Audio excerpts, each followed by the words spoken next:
સૌ સોરઠવાસીઓને જૂનાગઢ મુક્તિ દિવસની ખૂબ ખૂબ શુભકામનાઓ પાઠવું છું। વિશ્વ નેતા અને યશસ્વી વડાપ્રધાન શ્રી નરેન્દ્રભાઈ મોદીના નેતૃત્વમાં સમગ્ર દેશમાં લોહ પુરુષ પટેલની 150મી જન્મ જયંતિની ભવ્ય ઉજવણી થઈ રહી છે।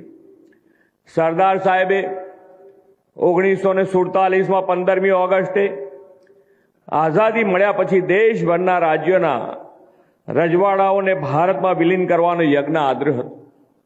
એ સમયે જૂનાગઢના નવાબે ભારતમાં ભળવાને બદલે પાકિસ્તાન સાથે જોડાવાની જાહેરાત લોકમતની વિરુદ્ધમાં જઈને કરી હતી। તેની સામે જૂનાગઢને અખંડ ભારતનો હિસ્સો બનાવવા સરદાર સાહેબના માર્ગદર્શનમાં મુંબઈમાં સ્વાતંત્ર્ય સેનાનીઓની આરઝી હુકુમત સ્થાપના કરી અને નવાબ શાસન સામે લડત શરૂ થઈ હતી।